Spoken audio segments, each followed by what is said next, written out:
Hello everyone, हमारे YouTube channel सत्य classes में आपका स्वागत है। डियर, देखिए आज क्लास 12 सब्जेक्ट मैथ की एक्सरसाइज जो 1.1 है उसके क्वेश्चन नंबर 1 के रिमेनिंग पार्ट और आगे के क्वेश्चन हम सोल्व करेंगे। यदि आपने इसका फर्स्ट पार्ट जो बेसिक है और 1 से क्वेश्चन नंबर 1 के 3 पार्ट तक नहीं देखे हैं तो आप एक बार देख लें इस वीडियो को देखने से पहले। तो हम क्वेश्चन नंबर 4 देखते हैं। Relation R in the set Z of all integer defined as X Y X minus Y is an integer. तो फॉर रिफ्लेक्सिव के लिए टेस्ट करते हैं। तो इसमें हम क्या लेते हैं, ए यानी एक्स में से एक्स सब्ट्रैक्ट करेंगे तो हमारे पास आएगा 0। तो क्या 0 इंटीजर है? Yes. Which is an integer for all. तो एक्स बिलोंग करता है जेड से, सो आर इज रिफ्लेक्सिव। क्योंकि एक्स में से एक्स सब्ट्रैक्ट करते हैं तो हमें 0 फाइंड आउट होता है और ये भी एक इंटीजर है। नेक्स्ट देखिए, सिमेट्री टेस्ट करते हैं इसकी। For symmetry X Y belong करता है आर से, यानी एक्स वाई का रिलेशन आर है। तो X minus Y is an integer, यानी कोई लेमडा आता है हमारे पास। एक्स में से वाई सब्ट्रैक्ट करते हैं तो अगर वाई में से एक्स सब्ट्रैक्ट करेंगे तो क्या आ जाएगा? माइनस लेमडा आ जाएगा। लेकिन ये माइनस लेमडा आए चाहे प्लस लेमडा आए, यानी कोई भी नंबर आए, यानी 1 में से 2 सब्ट्रैक्ट करें तो -1 आ जाएगा, 1 में से 2 करें तो 2 में से 1 करेंगे तो 1 आ जाएगा। लेकिन है तो दोनों इंटीजर, तो इसलिए एक्स वाई अगर बिलोंग करता है तो वाई एक्स भी बिलोंग करता है आर से, यानी इनका रिलेशन है। सो आर इज सिमेट्रिक। नेक्स्ट देखिए, ट्रांजिस्टिविटी चेक करते हैं इसकी। अगर एक्स वाई बिलोंग करता है आर से और वाई जेड बिलोंग करता है आर से तो एक्स जेड भी क्या करेगा? बिलोंग करेगा आर से। ये देखिए यहां पे वाई एक्स, जैसे एक्स माइनस वाई करेंगे तो इंटीजर फाइंड आउट होगा, तो ये बिलोंग करेगा आर से। ठीक है, वाई माइनस जेड करेंगे तो भी इंटीजर आएगा हमारे पास, तो ये बिलोंग करेगा। तो क्या एक्स माइनस जेड करेंगे तो इंटीजर नहीं आएगा? यस, ये भी आएगा। अब ये कैसे समझेंगे? जैसे 1 2 3 है, अगर 1 में से 2 सब्ट्रैक्ट करें तो इंटीजर आता है, 2 में से 3 सब्ट्रैक्ट करें तो भी इंटीजर आता है, तो 1 में से 3 सब्ट्रैक्ट करेंगे तो भी इंटीजर आएगा। तो R is transitive. Fifth question देखिए। Relation R in the set A of human beings in a town at a particular time given by R is equal to X Y. X and Y work at the same place. अगर X और Y एक ही place पे काम करते हैं तो x x तो एक ही प्लेस पे काम करेगा, क्योंकि वो तो एक ही है, तो आर इज रिफ्लेक्सिव है। सेकंड सिमेट्रिक देखेंगे। अगर एक्स और वाई सेम प्लेस पे काम करते हैं तो क्या वाई और एक्स उल्टा करके लिखेंगे तो क्या नहीं करेंगे? करेंगे। तो ये क्या है? सिमेट्रिक भी है। और अगर एक्स और वाई सेम प्लेस पे काम करते हैं और वाई और जेड भी सेम प्लेस पे काम करते हैं तो एक्स और जेड भी सेम प्लेस पे काम करेंगे, तो इसलिए ट्रांजिस्टिव है। तो R is reflexive, symmetric and transitive obviously. B का देखिए, X and Y live in the same locality. X और वाई एक ही लोकेलिटी में रहते हैं तो एक्स इज रिफ्लेक्सिव। क्यों? क्योंकि खुद तो उस लोकेलिटी में रहता ही है। और सिमेट्रिक भी है, क्योंकि अगर x और y एक लोकेलिटी में रहते हैं तो y और x भी उसी में रहते हैं। अगर x और y एक में रहते हैं और y और x एक में रहते हैं तो x और z भी एक में ही रहेंगे। तो इसलिए r is reflexive, symmetric and transitive. Next है सी का, x is exactly 7 centimetre taller than y। तो ये रिफ्लेक्सिव नहीं है। R is not reflexive as X is not 7 centimetre taller than X, क्योंकि कोई खुद से 7 सेंटीमीटर बड़ा नहीं हो सकता, इसलिए ये रिफ्लेक्सिव नहीं है। अब सिमेट्री चेक करते हैं। R is not symmetric. क्यों? क्योंकि एग्जैक्टली 7, ये कह रहा है कि X is exactly 7 centimetre taller than Y can not be 7 centimetre taller than X. अगर एक्स है वो 7 सेंटीमीटर टॉलर है वाई से, तो y उससे टॉलर नहीं हो सकता, x से 7 सेंटीमीटर, तो नॉट सिमेट्रिक हो गया।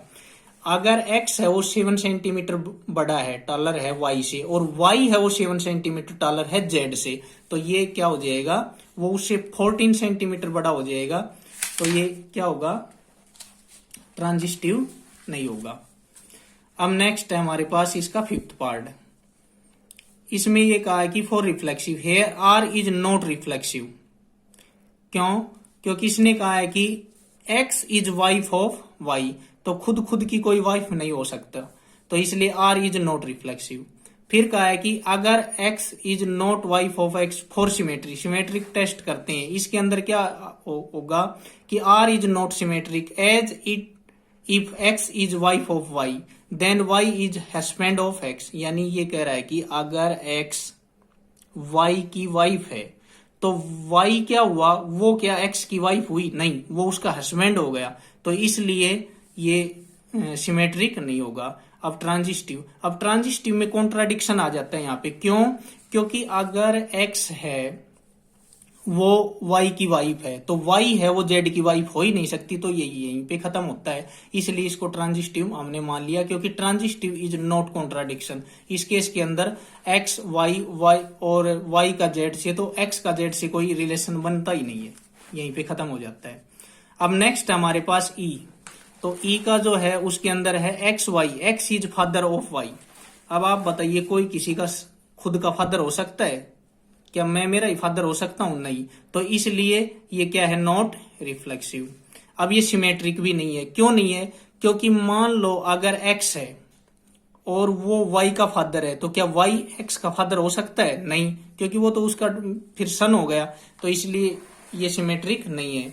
नेक्स्ट है हमारे पास ट्रांजिस्टिव, तो ये भी नहीं होगा, क्योंकि इसमें हम क्या करते हैं कि जैसे एक्स है वो वाई का फादर है, ठीक है, और वाई है वो जेड का फादर है, तो क्या एक्स जेड का फादर हो सकता है? नहीं हो सकता, क्योंकि एक्स है वो वाई का फादर है, X is the father of Y, और वाई है वो जेड का फादर है, तो एक्स जेड का फादर नहीं हो सकता।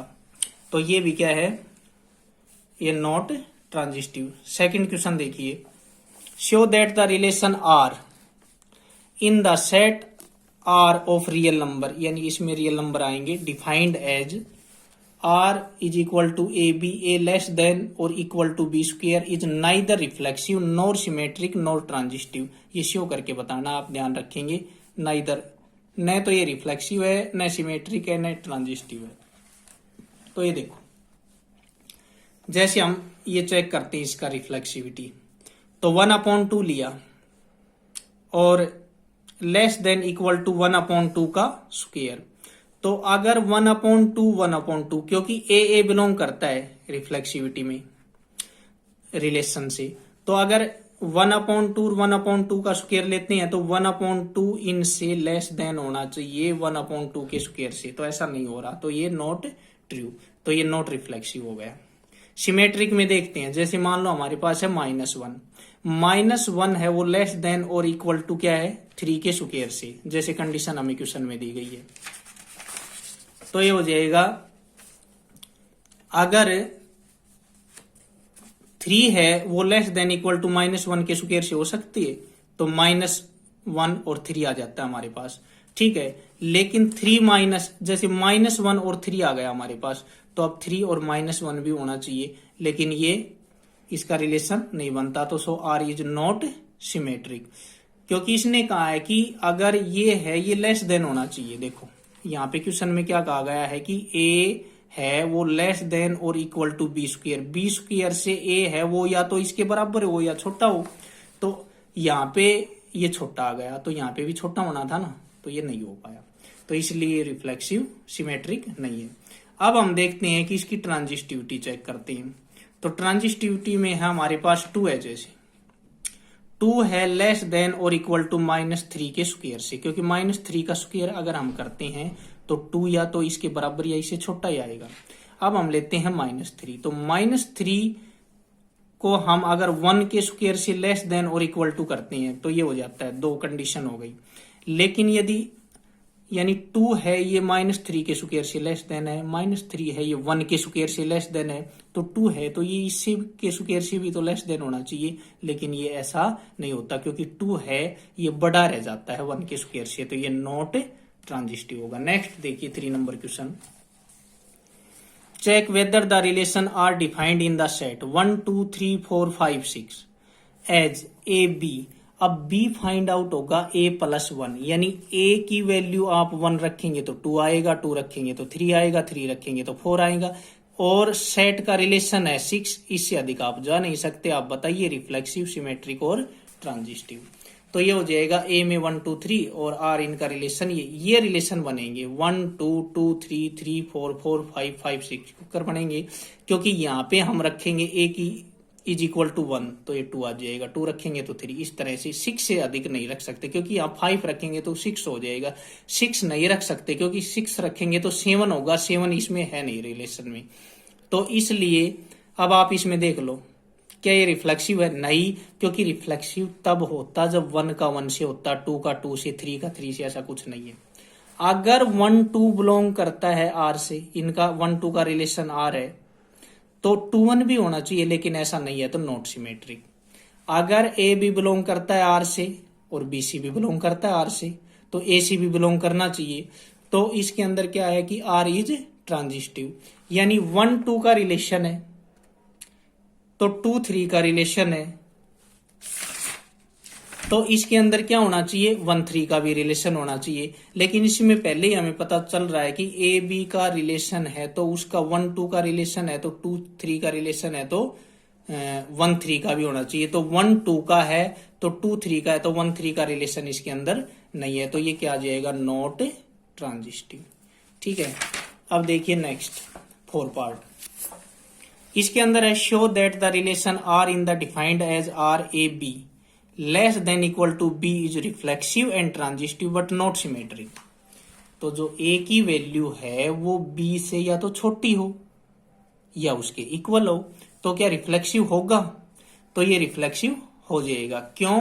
क्योंकि जैसे 1 1 के बराबर, 2 2 के बराबर, क्योंकि उसके बराबर वैल्यू हो या फिर उससे छोटी हो, तो बराबर वाली इसमें आ जाएंगी। सिमेट्रिक के अंदर अगर 2 3 आएगा तो 3 2 नहीं आएगा। क्यों?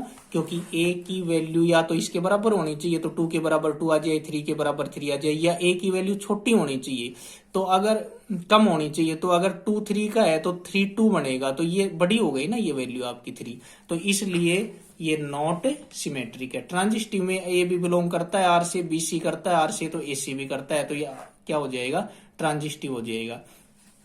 जैसे 1 2 से छोटा है, 2 3 से छोटा है, तो 1 भी 3 से छोटा हो गया। ठीक है, तो ये ट्रांजिस्टिव हो जाएगा। नेक्स्ट देखिए question number 5। Check whether the relation R in R defined by R A b a less than equal to b की पावर 3 इज रिफ्लेक्सिव, सिमेट्रिक और ट्रांजिस्टिव। ये तीनों होंगे। अब देखते हैं हम। A less than equal to b की 3, यहां भी 1/2 लेते हैं, यहां भी 1/2 लेते हैं, तो 1/2 लेस देन और इक्वल टू क्या होना चाहिए? 1/2 की 3, यानी 1/2 है, 1/2 की 3 से छोटा होना चाहिए, लेकिन ये तो नहीं आया। 1/8, ये इधर वाला छोटा रह गया, आना ये था कम, तो इसलिए आर इज नॉट रिफ्लेक्स। अगर 1 और 2 का रिलेशन आर से है तो 2 और 1 का भी आर से होना चाहिए, तो ऐसा इसमें नहीं होता। कोई भी नंबर आप पुट करके देख सकते हैं, तो नॉट सिमेट्रिक। अब हम ट्रांजिस्टिव इसका चेक करते हैं। जैसे ये है 3 और ये है 3/2, तो 3/2 और 6/5, यानी इसका इससे रिलेशन ए बी का रिलेशन बी सी का, तो ए सी का भी होना चाहिए। तो हमारे पास 3 है, वो लेस देन है 3/2 की पावर 3 से। ठीक है, और 3/2 है वो लेस देन है 6/5 की पावर 3 से।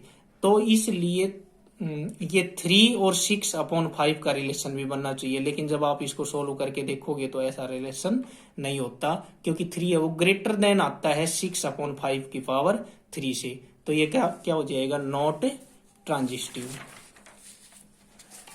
तो ये R इज नॉट ट्रांजिस्टिव। तो ये 1.1 के क्वेश्चन नंबर 1 अप टू 5 हमने सोल्व किए। आगे जो क्वेश्चन है वो आपको नेक्स्ट वीडियो में मिलेंगे। Thanks dear.